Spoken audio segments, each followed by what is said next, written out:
அனைவருக்கும் வணக்கம். இன்னைக்கு நாம யாப்பு இலக்கணம் பார்க்க போகிறோம். இலக்கணத்தில் யாப்பு அப்படின்னா என்னன்னு பார்க்க போகிறோம். சரியா? அதாவது செய்யுள் கவிதை இயற்றோம் இல்லையா? இந்த கவிதை இயற்றும் முறைகளை கூறும் இலக்கணமே யாப்பிலக்கணம். ஒவ்வொன்றுக்கும் ஒவ்வொரு வரைமுறை இருக்குது. இப்போ திருக்குறள் அப்படின்னா 2 அடி, வெண்பா அப்படின்னா 4 அடி. அப்படி சங்க காலத்தில் பார்த்தீங்க அப்படின்னா பாடல் இயற்றுவதற்கு அப்படின்னு சொல்லிட்டு வரைமுறைகள்லாம் நிறைய இருந்தது. இந்த வரைமுறைகளை பற்றி கூறுவது தான் என்னது? யாப்பிலக்கணம் அப்படின்னு சொல்கிறது. சரியா? யாப்பு அப்படிங்கிறது என்ன அப்படின்னா கவிதை இயற்றும் முறைகளை கூறும் இலக்கணமே யாப்பிலக்கணம். அப்படியே பென்சில் எடுத்து யாப்பிலக்கணம் என்றால் என்ன அப்படின்னு மேலே எழுதிக்கோங்க. கவிதை இயற்றும் முறைகளை கூறும் இலக்கணமே யாப்பிலக்கணம் அப்படின்னு சொல்லிட்டு பேசணும். இந்த யாப்பு எதை பற்றி பேச போகுது அப்படின்னு பார்த்தீங்கன்னா, அந்த பாக்கள் இருக்கு இல்லையா? 4 வகை பாக்கள் உங்களுக்கு தெரியும். வெண்பா, ஆசிரியப்பா, கலிப்பா, வஞ்சிப்பா.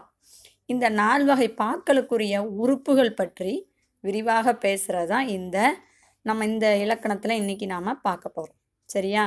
4 வகை பாக்களை பற்றியும் அவற்றினுடைய உறுப்புகள் பற்றியும் தான் நம்ம இதில் பார்க்க போகிறோம். அப்போது இந்த யாப்பினுடைய உறுப்புகள் மொத்தம் எத்தனைன்னு பார்த்தீங்கன்னா 6. யாப்பினுடைய உறுப்புகள் மொத்தம் எத்தனைன்னு பார்த்தீங்கன்னா 6. எழுத்து, அசை, சீர், தலை, அடி, தொடை. இங்கே இருக்கு பாருங்க. எழுத்து, அசை, சீர், தலை, அடி, தொடை அப்படின்னு சொல்லிட்டு இருக்கு. இதை யாப்பினுடைய உறுப்புகள் அப்படின்னு சொல்லிட்டு சொல்லுவோம். எழுத்து நம்ம சொல்லுவோம் இல்லையா? எழுத்துக்கள் முதல் எழுத்து அப்படின்னு சொல்லுவோம், சார்பெழுத்து அப்படின்னு சொல்லுவோம், சார்பெழுத்துக்கள் 10 வகைப்படும் அப்படின்னு சொல்லுவோம் இல்லையா? அசைனா நேரசை, நிறையசை இப்படி சொல்கிறோம் இல்லையா? இதுதான். சீரை 2 வகைப்படும். ஓரசைச்சீர், ஈரசைச்சீர், மூவசைச்சீர், நாலசைச்சீர் இப்படி பிரிச்சுக்கிட்டே போகலாம். சரியா? இதை எல்லாமே யாப்பினுடைய உறுப்புகள். எழுத்து, அசை, சீர், தலை, அடி, தொடை. நீங்கள் இந்த இடத்துல பென்சில் எடுத்து யாப்பின் உறுப்புகள் யாவை அப்படின்னு கொஸ்டின் எழுதிக்கிட்டு இதை அடிக்கோடி இட்டுக்கோங்க. எதுலேருந்து அப்படின்னு பார்த்தீங்கன்னா, எழுத்து, அசை, சீர், தலை, அடி, தொடை இது எல்லாமே யாப்பினுடைய உறுப்புகள் அப்படின்னு சொல்லிட்டு மார்க் பண்ணிக்கோங்க. சரியா? அடுத்து இந்த யாப்பினுடைய உறுப்புகளில் முதலாவதாக வர்றது என்னது? எழுத்து. இந்த எழுத்துக்களை எப்படி பிரிப்போம் அப்படின்னா குறில், நெடில், ஒற்று அப்படின்னு சொல்லிட்டு 3 வகையாக பிரிக்கிறாங்க. எழுத்துக்களை குறில், நெடில், ஒற்று அப்படின்னு சொல்லிட்டு பிரிப்போம்.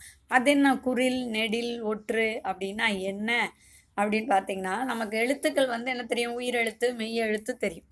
இதில் என்னடா அது குறில், நெடில், ஒற்று அப்படின்னு பார்த்தீங்கன்னா ஒன்றும் இல்லை.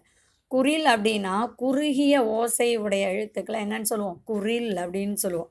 நம்ம சின்ன வயசில் அப்படியே பாட்டு பாடிக்கிட்டே சொல்லுவோம். ஆ அம்மா, ஆ ஆடு அப்படின்னு ஆன்னு நெடில் சொல்லுவோமா? இது நெடில். ஒற்றுன்னா ஒன்றும் இல்லை, மெய் எழுத்துக்கள், அதாவது புள்ளி வச்ச எழுத்துக்கள். இக்கு, இங்கு, இச்சு இதெல்லாம் சொல்லுவோம் இல்லையா? இதுதான் ஒற்று. சரியா? அப்போ எழுத்தை யாப்பிலக்கண அடிப்படையில் 3 வகையாக பிரிக்கிறாங்க. எதன் அடிப்படையில் பிரிக்கிறாங்க? யாப்பிலக்கண அடிப்படையில் 3 வகையாக பிரிக்கிறாங்க. குறில், நெடில், ஒற்று. அப்போ குறில்னா என்ன? குறுகிய ஓசை உடையது.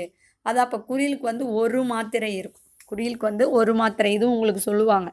அதாவது மாத்திரை எப்படி கண்டுபிடிக்கும் போதுனா, எழுத்துக்கள் ஒலிக்கும் போது நம்ம கை நொடிப்போம். இப்படி கை நொடிப்போம் இல்லையா? இப்படி கை நொடிக்கிறதோ அல்லது கண் சிமிட்டும் போதோ அதை என்னன்னு சொல்லுவோம்? ஒரு மாத்திரை வந்ததுன்னா 1, 2 வந்ததுன்னா 1. இப்போ எடுத்துக்காட்டு சொல்ல பாருங்க. அ அப்படின்னா ஒரே ஒரு கை நொடி தான் பண்ணுறோம் இல்லையா? அப்போ அது எத்தனை மாத்திரை? ஒரு மாத்திரை. அப்போ அதே நீண்டு ஒலிக்கும், ஓசையில் நீண்டு ஒலிக்கிறத நெடில் அப்படின்னு சொல்லுவோம். இப்போ ஆ அப்படின்னு சொன்னால் பாருங்கள் 2 வரும். 2 சொடக்கு போடுறோமா? அப்போ அது எத்தனை மாத்திரை? 2 மாத்திரை. இப்படி ஓசையில் நீண்டு ஒலிக்கக்கூடியதை நெடில் அப்படின்னு சொல்லுவோம். குறுகிய ஓசையுடைய எழுத்துக்களை குறில் அப்படின்னு சொல்லுவோம். ஒற்றுன்னா மெய் எழுத்துக்கள். இக்கு, இங்கு, இச்சு, இஞ்சு 18 எழுத்துக்கள் இருக்கு இல்லையா? இது எல்லாமே ஒற்று அப்படின்னு சொல்லுவோம். ஏன் இதை இவ்வளோ டீப்பாக சொல்கிறேன் அப்படின்னா, இது உங்களுக்கு எழுத்துக்களில் குறில் எது, நெடில் எது, ஒற்று எது அப்படின்னு தெரிஞ்சாதான் உங்களுக்கு பார்த்தீங்கன்னா 10ஆம் வகுப்பில், இப்போ 9ஆம் வகுப்புலையும் 10ஆம் வகுப்புலையும் அழகிடுதல்னு சொல்லிட்டு ஒரு பகுதி இருக்கும். அதுக்கு 5 மார்க் உங்களுக்கு. சரியா? அப்போது அதுக்கு எதுவுமே தெரிய தேவையில்ல. குறில் என்ன, நெடில் எது, ஒற்று எதுன்னு தெரிஞ்சால் போதும். இப்போ எழுத்துனா என்னன்னு பார்த்துட்டோம். யாப்பினுடைய உறுப்புகள் மொத்தம் எத்தனை? 6. எழுத்து, அசை, சீர், தலை, அடி, தொடை. அப்போது இந்த எழுத்து யாப்பிலக்கண அடிப்படையில் எத்தனை வகையாக பிரிக்கிறாங்க? 3 வகையாக பிரிக்கிறாங்க. குறில், நெடில், ஒற்று அப்படின்னு 3 வகையாக பிரிக்கிறாங்க. அடுத்து எழுத்துக்கு அடுத்து என்ன இருக்கு? அசை. அப்போ அசைனா என்ன? எழுத்துக்களால் ஆனது தான் அசை இல்லையா? இப்போ அம்மா சொல்கிறோம், அதில் எத்தனை எழுத்து இருக்குது? 3.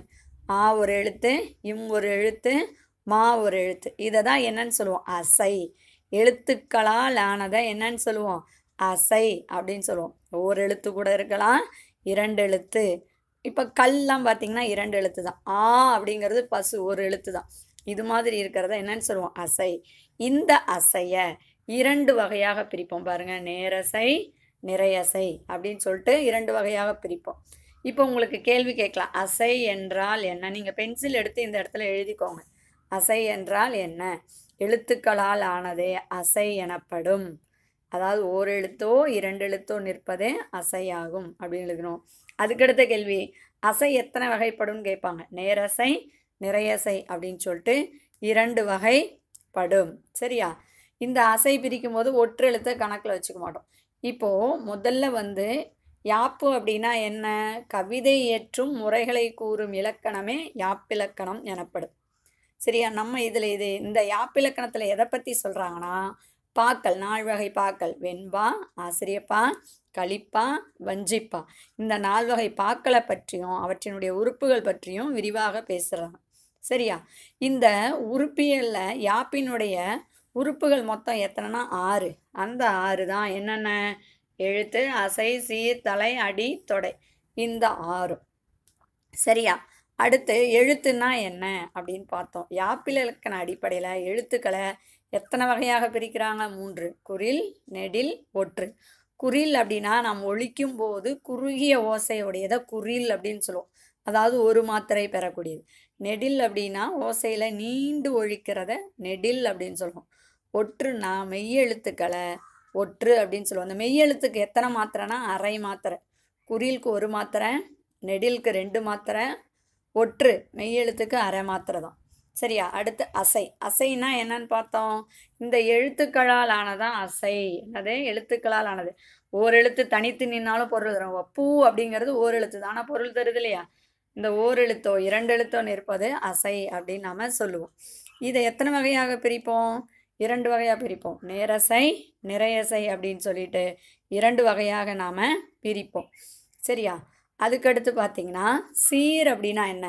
இந்த நேரசை, நிறையசை என்னென்னங்கிறத உங்களுக்கு நாளைக்கு நான் சொல்கிறேன். சீர் அப்படின்னா என்னன்னு பார்த்தீங்கன்னா, ஒன்று அல்லது ஒன்றுக்கும் மேற்பட்ட அசைகளினுடைய சேர்க்கை. இப்போ நம்ம அசை பார்த்தோம் இல்லையா? அசைனா என்னன்னு பார்த்தோம்? ஒரு எழுத்தோ அல்லது 2 எழுத்தோ நிற்பது அசைன்னு சொன்னோம். அப்போ சீர் அப்படின்னா ஒன்று அல்லது அதற்கு மேற்பட்ட அசைகளினுடைய சேர்க்கையை என்னன்னு சொல்லுவோம்? சீர் அப்படின்னு சொல்லுவோம். நீ எழுதிக்கோ, சீர் என்றால் என்ன அப்படின்னு நாங்கள் எழுதிட்டே இதை மார்க் பண்ணிக்கோ. ஒன்று அல்லது அதற்கு மேற்பட்ட அசைகளின் சேர்க்கை தான் சீராகும். இது எப்படி வரும்னா பாடலினுடைய ஓசைக்கு அடிப்படையாக அமையும். இது பார்த்தீங்கன்னா அந்த சீரை எத்தனை வகையாக பிரிப்பாங்க? கேள்வி எழுதிக்கோமா. சீர் எத்தனை வகைப்படும்? அவை யாவைன்னு எழுதிக்கோ. சீர் எத்தனை வகைப்படும்? 4 வகைப்படும்.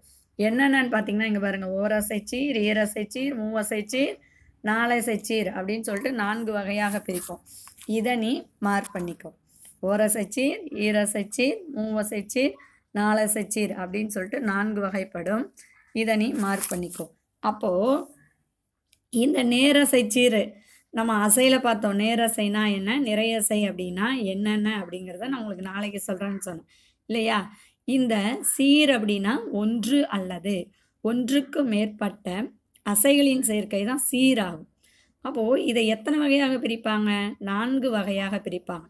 ஓரசைச்சீர், ஈரசைச்சீர், மூவசைச்சீர், 4 அசைச்சீர் அப்படின்னு சொல்லிட்டு முடியும். இந்த கீழே கொடுத்துருக்கக்கூடிய பேராகிராஃபை எப்படி நான் உங்களுக்கு சொல்லணும் அப்படின்னா, முதல்ல நேரசைனா நமக்கு என்னென்னு தெரியும். ஏற்கனவே நான் உங்களுக்கு குறில் நெடில் சொல்லியிருக்கேன் இல்லையா? அப்போது குறில்னா என்ன? ஓசையில் குறுகிய ஒலிக்கிறத பார்த்தோமா, அதை குறில் அப்படின்னு சொல்லுவோம். ஓசையில் நீண்டு ஒலிக்கிறத நெடில்னு சொல்லுவோம். இந்த குறிலோடு ஒற்று வந்தால் என்ன அசை, நெடிலோடு ஒற்று வந்தால் என்ன அசை? 2 குறில் வந்தது, இந்த 2 குறிலோட ஒற்று வந்தது அப்படின்னா என்ன அசை அப்படிங்கிறத நாம் நாளைய வகுப்பில் பார்க்கலாம். சரியா? அதனோட இதுதான் வரும். அதே போல் ஒவ்வொரு அசைக்கும் என்னென்ன வாய்ப்பாடு அப்படிங்கிறதும் இருக்கும். சரியா? இப்போ நம்ம யாப்பினுடைய உறுப்புகளில் எழுத்து பார்த்தோம், அசை பார்த்தோம், சீர் பார்த்தோம். இந்த வினாக்களை எழுதி பாருங்கள். நாளைய வீட்டு பாடம் உங்களுக்கு என்ன அப்படின்னா, யாப்பிலக்கணம் என்றால் என்ன, யாப்பினுடைய உறுப்புகள் யாவை, அதே போல் எழுத்தை யாப்பிலக்கண அடிப்படையில் எத்தனை வகையாக பிரிக்கிறோன்னு எழுதணும், அசை என்றால் என்ன, அசை எத்தனை வகைப்படும் அப்படின்னு எழுதணும். அடுத்து சீர் அப்படின்னா என்ன, சீர்னா என்னது, ஒன்று அல்லது அதற்கு மேற்பட்ட அசைகளினுடைய சேர்க்கை தான் சீராகும்.